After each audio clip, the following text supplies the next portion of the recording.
bien, salut à tous, c'est Drugsy, j'espère que vous allez bien. Aujourd'hui, on se retrouve pour une vidéo exclusive sur Medal of Honor Warfighter. Alors, peut-être que certains d'entre vous sont au courant, j'ai été convié mercredi 26, oui, c'est ça, que je ne dise pas de bêtises, à tester Medal of Honor en compagnie de nombreux youtubeurs dans les bureaux d'Electronic Arts à Lyon. Donc, c'est une journée qui s'est déroulée en deux bonnes parties, on va dire. On a eu une matinée entière durant laquelle on a pu se faire la main sur le jeu, découvrir les maps ainsi que les armes de A à Z. C'est d'ailleurs pendant cette même matinée que se sont mises en place les Fire Teams. Alors les Fire Teams, c'est un peu similaire au système que l'on a sur Battlefield 3 avec les escouades de 4. Ici, on va avoir des Fire Teams de 2 que globalement vous allez créer avec un ami assez souvent. C'est d'ailleurs un système assez sympa, je trouve. Euh, et donc cette matinée avait un petit peu pour vocation de nous préparer à un mini tournoi qui avait été organisé par Grégory Quest, le community manager EA France. C'est un tournoi qui s'est déroulé en 10 contre 10, donc en Fire Teams de 2, c'est-à-dire 5 Fire Teams par équipe. D'ailleurs, je vais un petit peu vous citer les Fire Teams qui étaient présentes. Donc on avait d'un côté Diablo X9 avec Cruxy, Naito 75 ainsi que Louklir, Nupes Legend avec Seaborn Legend, Sunsun et Jojo, ainsi que Dark Funeral et Mrs. Big Girl 45 pour la première équipe, contre la deuxième équipe Squeezie et Tigidix, Damon qui fait les BF Live que vous connaissez tous, avec Galak de Soma, Code Jordan 23 ainsi que Master Sib, et enfin Ranger FR de MOH France et Guillaume qui est également de MOH France. Et puis je me suis oublié évidemment moi-même et Œil de Lynx FR de Code France. Alors je vais passer un petit peu plus sur le gameplay.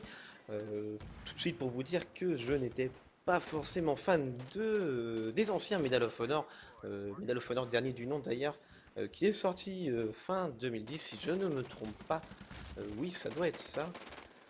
Oui, donc je n'étais vraiment pas fan du jeu et là je dois vous dire que pour un Medal of Honor, je suis assez surpris. Beaucoup le diront, c'est un petit peu un mix entre Battlefield et Call of Duty. Et moi, étant un peu un grand fan de ces deux jeux, j'ai rapidement apprécié le style de jeu. Donc, on trouve des choses assez similaires que l'on va avoir sur Call of Duty. Par exemple, le système de killstreak qu'on a vu apparaître avec Code 4, c'est ça que l'on voit ici. On a des drones, des soutiens aériens, des mortiers, plein de petites choses comme ça. D'ailleurs, vous allez pouvoir vous remarquer que je ne les utilise pas trop. C'était une grosse erreur de ma part parce que ça peut assez facilement retourner une partie. On l'a vu assez souvent pendant les matchs. Je crois que je ne sais plus c'était qui, je crois que ça doit être Naito qui avait carrément pulvérisé l'équipe en face, enfin notre équipe avec un simple mortier, je crois que c'est quelque chose comme ça. Euh, donc c'est un petit peu similaire à ABF également dans le sens où on va retrouver du gros team play. Par exemple, si vous vous approchez de vos coéquipiers, vous allez pouvoir les soigner et également les ravitailler en munitions. Euh, c'est aussi orienté enfin, team play dans le sens ou si vous souhaitez respawn, vous pourrez respawn sur vos coéquipiers, mais il faudra pour cela que ceux-ci soient à couvert, c'est-à-dire qu'ils ne soient pas repérés. Si votre allié est spot, donc à repérer, vous devrez attendre 5 secondes qu'il ne soit plus repérable sur la map pour vos adversaires. Dans le cas contraire, vous pouvez également évidemment retourner au déploiement, mais là vous aurez un petit peu plus de marge. Donc le but étant évidemment de rester avec vos coéquipiers pour être un maximum efficace. Vous avez pu le voir sur les vidéos, j'ai essayé au maximum de spawn sur mon coéquipier, sauf s'il est vraiment sous le feu, et dans ce cas-là je vais plutôt spawn à la base. Euh, Vous venez également de voir qu'il y a un ennemi qui est apparu en surbrillance rouge. Alors, qu'est-ce que ça signifie? Eh bien, tout simplement, c'est lorsque mon coéquipier va tomber, eh bien, vous allez tout simplement avoir la possibilité de d'abattre l'assassin de votre coéquipier qui se trouve dans votre Fireteam. Et si vous réussissez à l'abattre, et bien vous pourrez instantanément faire réapparaître votre coéquipier sur vous. Alors là, vous allez voir que je vais un peu tenter l'impossible, car malheureusement, il se trouvait qu'ils étaient deux à m'attendre ici. C'est assez malheureux et c'est parfois pas forcément la meilleure solution à adopter. Ça ressemble plus à un piège qu'à autre chose, hein, j'ai envie de dire. Je vais rapidement faire un point sur le mode de jeu. Alors, il se trouve que le mode joué durant cette journée était le mode zone de tension, c'est-à-dire en anglais spot, ça fait tout de suite plus classe évidemment. Euh, En tant que joueur de BF, je pense que vous remarquerez que c'est assez similaire au mode rush que l'on va avoir sur BF3. Euh, à la différence près qu'ici, il va falloir détruire les relais en un temps donné. Donc, par exemple, là, on va avoir 200 secondes pour détruire un relais. Et il y a 5 relais au total. Il faut en détruire 3 pour gagner une manche. C'est un petit peu différent de BF où on va voir le système de tickets euh, maximum, enfin un maximum de tickets qu'il faudra ne pas utiliser avant de faire tomber un relais pour passer au suivant. Enfin bref, un petit point sur la map. Donc la map que l'on a pu jouer durant cette journée, c'était la map du stade de Sarajevo. Donc c'est vrai que vu comme ça ne ressemble pas trop à un stade, mais je vous assure, euh, c'est le stade de Sarajevo. Ensuite, on a, je crois que c'est bien 6 classes qui sont jouables. Donc, parmi elles, la classe que vous voyez à l'écran, c'est de la classe Spec Ops avec une arme qui est assez similaire à ce qu'on a sur BF3, c'est-à-dire la M16A3, une arme qui est assez facile à prendre en main. D'ailleurs, le mode semi-auto et le mode auto est disponible à la BF également, donc vous voyez qu'il y a vraiment beaucoup de points communs. Et d'ailleurs, le mode semi-auto m'a vraiment aidé durant cette game, donc évidemment, je ne referai pas un point sur mon doigt magique, hein. Si vous voulez, il y a beaucoup de vidéos qui vous expliqueront pourquoi le mode semi-auto me fait plaisir. Euh, voilà, donc il y a d'autres classes. Donc il y a évidemment une espèce de machine gunner, donc avec une grosse machine gun qui fait assez souvent plaisir à énormément de joueurs.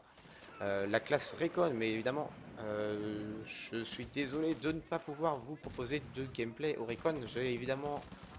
J'aurais aimé, pardon, vous en proposer, mais j'avais vraiment envie de gagner en fait, hein. Pour tout vous dire, donc j'ai préféré jouer cette classe, la classe Spec Ops, qui s'offrait bien plus au teamplay que la classe Recon sur le moment. D'ailleurs, la classe Recon nécessite beaucoup de prise, enfin comment dire, d'adaptation au jeu avant d'être vraiment efficace. Euh, pour dire, il y avait Leclerc qui était présent dans l'autre équipe, qui nous avait vraiment fait une belle démonstration en très peu de temps d'adaptation, pardon, du sniper sur ce jeu. Il faisait vraiment mal, il piquait beaucoup. Ensuite, je vais faire un petit point sur sur un autre, enfin autre chose que je trouve assez sympathique sur le jeu. Vous avez 6 classes, non pardon, 12 unités spéciales qui seront jouables en multijoueur à la sortie et qui sont issues de 10 pays. Alors parmi eux, vous avez, je crois que c'est les US Navy SEAL, euh, une autre unité spéciale de Pologne, l'Angleterre, le Canada. Norvège, enfin bref, je vous ferai pas la liste, hein. Tout ce que je sais, c'est qu'il n'y a pas la France, malheureusement. Je suis désolé de vous décevoir. Donc là, vous allez pouvoir voir, enfin, vous avez vu depuis le début que je joue le Canada. Je crois d'ailleurs que tout le monde jouait le Canada durant cette partie. Bon, il faut dire que la classe se prêtait vraiment bien euh, à la partie, c'est-à-dire au team play, hein, globalement. C'était facile à manier en très peu de temps. On a pu voir l'efficacité. Ce que je regrette un petit peu, c'est quand même qu'il faut pas mal de balles. Vous allez voir que parfois, j'ai beau mettre beaucoup de balles dans quelqu'un, c'est pas pour autant que ça va tomber. Euh, je crois que certaines classes ont plus de PV d'autres, donc par exemple le machine gunner. Je vous glisse également d'autres petites informations au passage. Alors la sortie du jeu, eh bien, elle est prévue pour le 1er novembre, hein, si je ne me trompe pas. Et il y a déjà une bêta qui est prévue pour la semaine prochaine. Malheureusement, enfin malheureusement, heureusement pour certains, hein, la bêta est prévue dans un premier temps pour les joueurs d'Xbox 360, donc vous serez privilégié, chers joueurs de console sur ce coup, mais je vous garantis que dès que la bêta sera disponible sur PC, je serai également présent. Voilà donc pour Medal of Honor Warfighter. Avant de vous quitter, je tenais à vous remercier pour vos commentaires sur ma dernière vidéo. Le nombre de vues m'a assez bien surpris. Je dois dire que ça m'a encore motivé à vous faire une autre vidéo. D'ailleurs, le prochain guide Assaut est à venir assez rapidement. En attendant, je vous invite également à laisser un j'aime sur cette vidéo si vous avez vraiment apprécié ce gameplay magnifique de Medal of Honor Warfighter. Vous pouvez également me suivre sur Twitter ou sur Facebook et vous abonner évidemment à ma chaîne. Enfin encore une fois, j'oublie à chaque fois de dire des choses, hein, évidemment, je l'ai dit en fin de vidéo, je fais apparaître à l'écran une vidéo réalisée par Squeezie, qui était présent également durant cette journée spéciale Medal of Honor Warfighter, avec qui j'ai pu faire la connaissance également, qui est vraiment sympathique. Alors, je vous invite à faire un petit tour du côté de ces vidéos. Je pense que vous allez plutôt bien apprécier. Me concernant, c'est terminé pour aujourd'hui. Je vous remercie encore une fois d'avoir visionné cette vidéo. Et on se retrouve pour ma prochaine vidéo qui sortira d'ici quelques jours. Voilà, voilà, merci à tous, ciao!